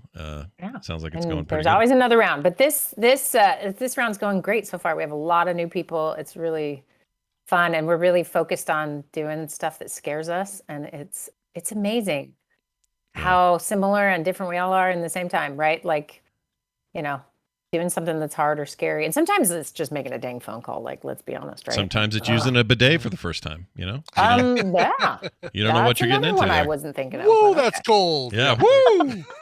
But boy, do I feel braver now for sitting on that thing. Thank the French. Once again, the French come up in our conversation. Seriously. Excellent. Well, Wendy, it's good to have you on as always. I hope everybody is safe and well, and we will catch you next time on the next Therapy Thursday. Okay. Bye. Bye now. I can't remove her. Now I did. Bye. All right. That went great. How's your 3D print? Let's check in on Brian. It's good. Yeah? It's in the curing machine, and then I got to take it up and paint it, and then the paint has to dry before I can put it in the mail in an hour and a half or 2 hours. Wow. I guess I could take it to the post office by 5, but I don't want to drive anywhere. No. Who wants to do that? Nobody is the answer. Nobody wants to do that. No. I had something I wanted to share with you. I totally forgot about. Yesterday on DTNS, we talked about a story. Let me pull it up here. I actually have it in front of me. Here it is. This is... Oh, shoot. Where's the actual article? Here it is. This was scientists at Stanford University published an article on Science Advances describing a 3D printing process that is 10 times faster than the fastest high-resolution printer on the market. Here's the actual data on how much you can do. Let's see, 50 to 80 millimeters per hour. Wow. Okay. Yeah, and it's a resin one like yours. Oh, it's a resin one. It's not a filament. Total resin printer, and people are stoked about this. It's significant, but right now it's just it's prototypical. There's no retail thing yet. But you can't buy one yet. But oh well. I thought of you and went, oh, Brian would like this. I need that. Yeah, because right now the Kyber crystal holder things that I'm making are 14-hour prints. So it's basically got to start at midday. It works overnight, and then in the mornings I've got a product I can ship out. Nice. Well, we will watch for that. Quick emails, some very fast ones here. Send and receive email. Before I get too deep into those, I do want to make a mention here. So Jenny Josephson, fellow friend of the program, used to do a show with Tom and Garrett called, I think, Let's Talk About Star Wars. Yeah, they ended that show. However, Jenny was like, no, I need the Star Wars to keep going. I still want to talk about Star Wars. Yeah, she still wants to talk about it. She loves Star Wars. So she launched a new show called The Fulcrum Feed at fulcrumfeed.com. That's FULCRUM feed.com. I happen to do the album art for it, but that's not the reason I'm bringing this up. Cool. I was also on her first episode, and we talked about Andor and all things Star Wars, growing up with it, what it meant to us, how the prison warden's son used to get us bootleg copies of all 3 original movies. Great stories came out of that. Anyway, if you guys want to check it out, please do. Jenny's doing a great job with it, and getting production help from Amos, who's always good at this stuff. Anyway, that's fulcrumfeed.com or wherever you get your podcasts. And you can hear our first episode where we talk about the first 3 episodes of Andor. Oh, very cool. Yeah, which I quite liked. Awesome. It's very good. Yeah, we're going to be talking music at some point. We've been figuring out what day works, but that's great. Star Wars music? Yeah. That's amazing. Star Wars music, yeah. Oh, I want to hear that. It's a lot of John Williams business and all that stuff. Of course. Yep. You got to talk about that disco thing that came out when we were kids. The Mecco, yeah, exactly. That's great. For sure. Anyway, check that out. Upcoming Brian spot. I didn't even know about that. That's amazing. Let's also now read this from Captain Ed. Ladies and gentlemen, this is Captain Ed. You're looking out to the right side. He says, hey guys, on Mondays and Tuesdays show, you were talking about bad names and mentioned Katrina, meaning bad names because they get hurricanes named after you. Yeah. Anyway, a few weeks before my son was born back in 2005, we were convinced we were having a girl, and we decided on the name Katrina. Luckily, we had a son because he was born 3 days before Hurricane Katrina decimated New Orleans, and he would have had a lifetime of being asked if he was named after the hurricane. Keep up the great podcast, Captain Ed. Yeah, see? There you go. Got to be careful. Reasons. Yeah. It could bite you in the ass. That's right. Here's one from Jeffrey. This is just in. This just in. All right. I put Hot this in off of the email presses. I'm glad I checked because I put this in during Wendy and I thought it was good. Dear John Holmes and Big Dick Rambone, sorry. You two can decide which is which, he says. That's all right. Yeah, no, whichever one, you can have whichever one you want, Scott. He says, I went to Mickey D's last night to pick up my mom a hot fudge sundae. The man in front of me ordered the adult Happy Meal because his little girl, probably 4 or 5, wanted the toy. When he gave it to her, she cried and said it was an alien because it had 4 eyes. Have a great stream, Jeffrey. Yeah. I agree. Yeah. That's a toy, a McDonald's toy that comes with free therapy in about 15 years. That's right. By the way, today's selfie should have that. You should have that toy. Oh, I will. Yeah, I'll use that. Yeah, you got to. Why else would you know? Maybe you could. Can you Photoshop a pair of extra eyes on me? I totally could. I could dupe your eyes. Yeah. We're doing it. It's in. We're locked. Good. All right. Show stuff coming up. Don't forget today you got Coverville at 1 p.m. Be here for the stream. Coverville.tv. Yep. Very good. Gone through in better days back in the day. Later tonight, we got Core. That's happening, and that'll be at 5 p.m. We got a lot to talk about tonight. So check out Core. You want to know how the Overwatch 2 launch went? Well, not well. From a technical Right, standpoint, the game's fine. Where is it in my launcher? I can't find it. Yeah, all that stuff was weird. The DDoS attacks were weird. Everything was weird. We'll talk about that and a whole bunch more tonight on Core at 5 p.m. Mountain, right here at the Twitch channel. Guess the Connection happening tomorrow. Yeah. Tomorrow, right before Couch Party, about an hour before Carch Party. Crotch Party. Crotch Pouty. Crotch Party. Crotch Party. Yeah, Pouty. Crotch Pouty. That'll be happening about 2 p.m. Mountain Time, and then Couch Party right after that. Yeah, we're doing PM. Man on Fire, the Denzel Washington movie Man on Fire, and we're gonna watch it live through the Discord via. Or if you're a patron, you get in. Doesn't matter what level too. $1, that's fine. Get in. We'll watch that live. Yep, and I'll post it. This is early aughts. Yeah, it came out 2004. It's a hour. It's 146 minutes, so 2 hours and 25, like 2.5 hours. Scott. Whoa, it's a beast. It is a beast. Big one. Dang it. Well, is that going to mess you up? I got to get across town for dinner. We'll figure it out. If we need to do something shorter, we totally can. It's not a problem. Or we could do 2 parts. We could do first half of Man on Fire. Well, we'll figure it out. Yeah, that's not bad. I don't mind that. We'll figure it out, you guys. We got to make sure you make you got to make your time. So it's all good. Anyway, that's tomorrow. Couch Party. Be there for that. If you're like, wait, how does that work? Just check out the Discord. People explain it to you. It's all good. Film Sack this weekend. We're doing the Haunted Mansion. That's the Disney Haunted Mansion from the Eddie Murphy one. From where? Also from the early 2000s. Yeah. Not a good movie from what I've heard, but I've never seen it. So first time for me. Probably second. Cool. I'm curious to see what you think, because I had a different reaction this time than when I originally saw it. You saw it last night, right? I watched it last night because, again, Broncos tonight, dinner Saturday night. I will be probably drunk for 24 hours after the beer fest on Saturday, and it'll lead right into Film Sack Sunday morning. Perfect. You'll just step right over. It'll be great. Yeah, it'll be great. So anyway, check that out. We're looking forward to that. Reminder that you can be one of our patrons and get that Couch Party stuff along with lots of other things. That includes, if you can't physically be there for Couch Party, that's okay, because I put the video archive with all the audio stuff right up on the Patreon after or soon after. So you can get it that way as well if you're a patron. So anyway, sign over at patreon.com/TMS. Be like Gabe Geisendorfer, who's been with us since 2004. Just wanted to shout his name out. We got no new patrons yesterday. That's a bummer, but it's okay. And if you are a new patron by Monday, I'm going to send you something special in the mail. We did that recently. I'll do it again. All right, so we get nice. I love it. The next 3 patrons that join us over the weekend. Actually, I'll tell you what.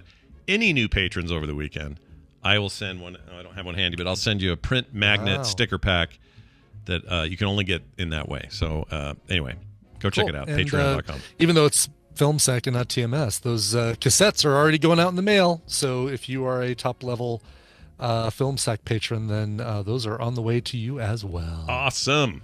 Frogpants.com/TMS for everything else. Brian, let's play a song and get out of here. What do you got? I've got a song that's spooky but fun, because Leah asked for that specifically. She said, "Hey, Scott and Brian, I've been updating my Halloween playlist while I'm sorting candy and doing costume work, and I don't have it perfected yet. I want to know why you're sorting the candy. Don't you just have it all in one big bowl and throw it out to the kids?" That's what we do. Kids are getting stale Japanese Kit Kats this year. Looking forward to it. I'm trying to fill my playlist with spooky but fun music. So there's some Alice Cooper, but also some Jackbox silly spooky stuff, a bit of WoW, and some Indiana Jones, since we're going to be dressing as Indiana Jones and the Grail Knight this year. You chose wisely. I think I've got the John Williams section of the playlist covered, but the rest I'm still deciding on. I would love to hear what you come up with. Thanks, signed Leah. Well, this is an easy choice for me, because when I think of fun and spooky Halloween music, my mind immediately goes to Danny Elfman, who, of course, did the score for The Nightmare Before Christmas. Anything from that would fit the bill. Everything from that would fit the bill. True. But also from his band, originally, Oingo Boingo, the Mystic Knights of the Oingo Boingo. Of course, a staple of that list should be Dead Man's Party. Here is a rockin' version by The Syndicate from their album Reloaded from 2008. Here is Dead Man's Party. This show is part of the Frog Pants Network. Frog Pants Network. Get more shows like this at frogpants.com. I'm moist like a towelette. Oh, Brian Dunaway, you weirdo. Wow. He's such a weirdo. He is such a